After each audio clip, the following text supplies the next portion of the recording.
Well, good evening, good people. Mark Holmes here, and as always, I want to say thank you all for watching, commenting, subscribing, and being part of the Joe Blue Sports Report.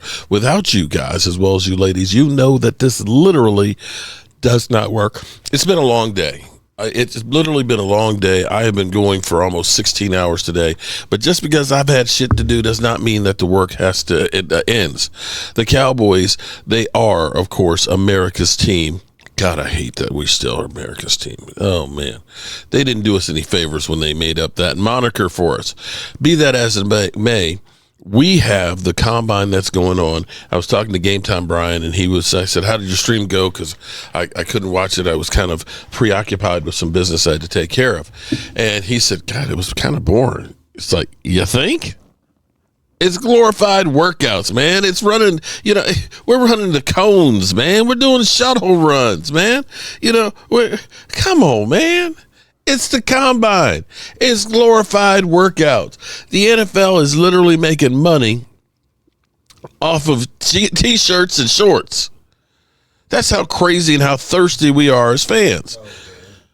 Be that as it may, we've got all kinds of stuff going on, and I'm going to I feel like maybe this is a new Dallas Cowboy team. I know we've been tricked so many times before, but we are seeming like, I believe that Stephen Jones is more of an owner right now, and that we have Will McClay, who is actually more of a GM now, and that the coaches are allowed to coach, because we found out Schottenheimer has actually picked his coaching staff, and it feels like there's a different energy. In fact, that's what Will McClay said. He said it feels like a different energy here with the Dallas Cowboys. Mike says he's still checked out.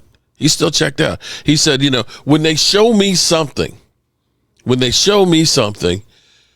we'll see. All right, so Will McClay. Let's go to Will McClay, the de facto GM, and I hope he gets a little more power. Let's listen to Will. Tommy Yarsh checking in here from Indianapolis at the NFL Combine, now joined by Cowboys Vice President of Player Personnel, Will McClay. Will, I know it's a busy time. Thanks for making some of yours. We'll start with this. Working with the new staff and trying to get all these guys on the same page early on in this process, what has that been like so far in these first couple of weeks that you've all had together and now all coming together here at the Combine? I think it's exciting because you get that energy of the energy of the new people coming in, the direction we're going in, what we're trying to do. So then communicating with the staff, making sure we're on the same page. At the end of the day, we're looking for good football players and continuing to build the depth on that. They're telling us the fine parts of what we're looking for. And it's been fun because we're all sitting around talking about it and understanding what each other does. And I think it's going to make us better. On this staff, you've got a mixture of guys with a lot of NFL experience, a mixture of guys with a lot of collegiate experience. Bringing that all together, what's that process been like in terms of making sure that everybody is on the same page? And how have you seen this group grow together in this short time? And do you feel like they're, for the most part, already getting to that point where everybody's on the same page? Yeah, it's exciting to see the staff come together. And you talk about the different pieces. It's, we have a meeting. We had coaches from 6 different teams to give us input on players that have been on their teams that are free agents. So that's a leg up for us. The college coaches coming in and understanding the college game, how it relates to the NFL game, some of the things that they bring there, their knowledge of players that have been recruited in the recruiting game. So that brings more depth to what we do, and then getting everybody on the same page, and it happens quickly when you talk about synergy or whatever, because there's so many things that they are talking about that we believe in that continues to help it grow. You and Brian Schottenheimer have been here for a couple of years now together, but now you're getting to see him in this environment as a head coach. I know it's been early in the week, but what stands out about how he is leading this group and leading this process as the head man in Dallas? He's very humble but very hungry, and what I mean by that is he assembled a staff of most coaches. When they assemble a staff, they got a bunch of their friends and people that they know. He went out to find the best for what he was looking for, ideas and new guys to bring new things and make it his way. So number one, that's been extremely positive. Number two, the communication. He's going to be confrontational with the communication, but respectful with that, and test your conviction. And he's very, very clear with what he wants and what he wants to do, and getting everybody on the same page.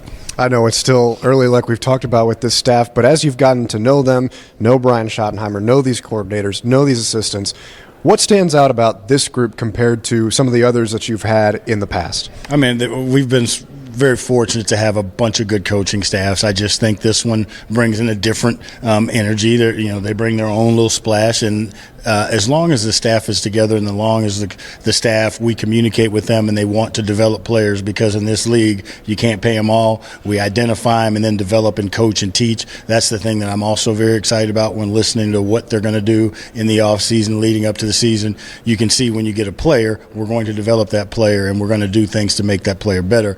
That's part of the staff. That's part of what we're going to try and do. So you feel like, hey, we just got to find the right players with the right mentality to fit the right roles, and then we're going to coach them up.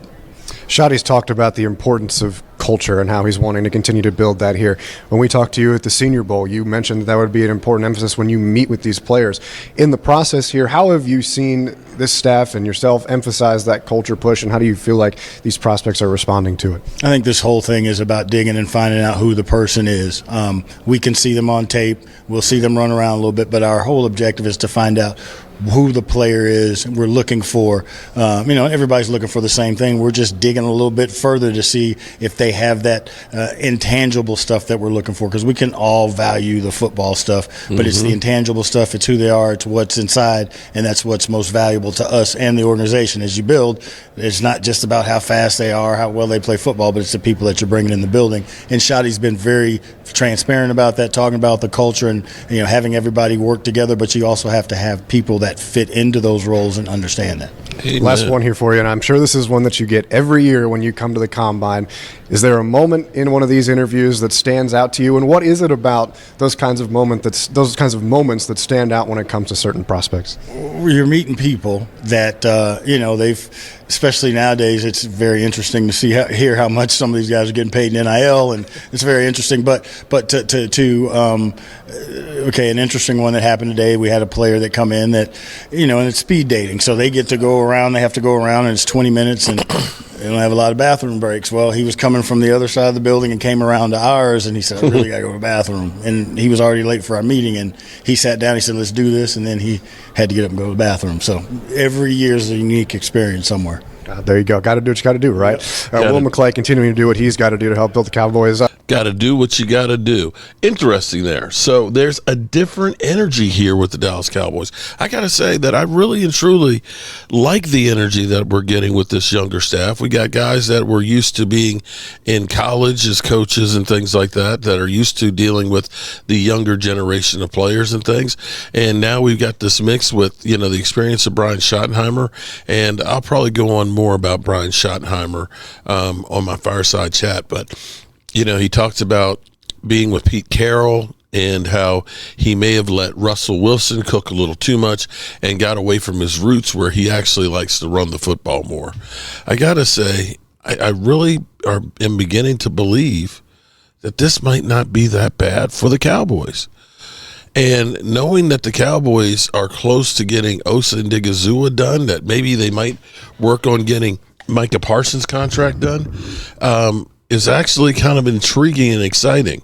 A lot of people are kind of like not on board, and they're saying, oh, well, he's too expensive for Osa and Digizua and things like that.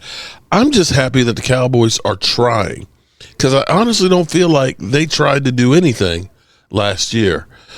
All righty, good people. As always, I appreciate each and every one of you guys, and we'll see you guys real soon. Peace. What? Why did we get a wide receiver? Why did we get a wide receiver?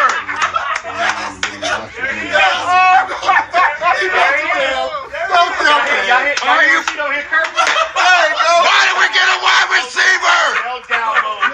Oh, they got your. Oh, damn, he a dog though. Oh shit, he is a dog. But wide receiver. He a dog though.